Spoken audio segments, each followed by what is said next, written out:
Bugun sizlar bilan uzoq ta'sirli Pyxis insulin tresiva qilishni o'rganamiz. Tresiva mana shunday holatda bo'ladi va uni uchiga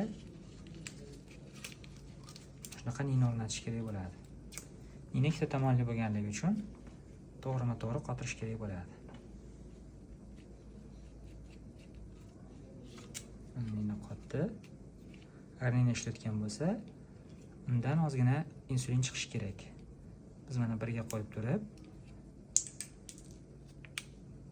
bosib ko'ramiz. Endi chiqmadi. Yana bosib ko'ramiz.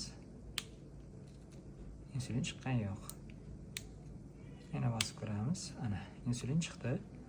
Bu insulin shpris ishlatganini ko'rsatadi. Endi bemor qilinadigan sohani agar toza yuvilgan bo'lsa spirtlash shart emas, bo'lmasa spirtlab olishimiz kerak bo'ladi.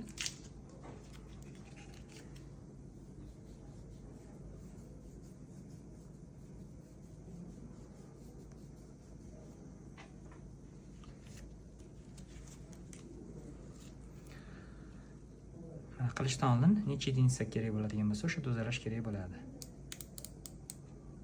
Hozir biz 14 ga dozalab qo'yamiz. 14 gacha dozaladik. Va ozgina bo'lma hosil qilib 45 gradus bilan sanchamiz. Va buni bosamiz. Oxirigacha 0 ga kelgandan keyin ruchkani 6-10 sekund ushlab turish tavsiya qilinadi.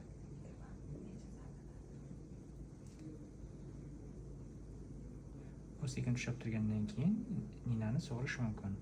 Bu o'rinda insulinni qayta oqib chiqib ketishni oldini oladi.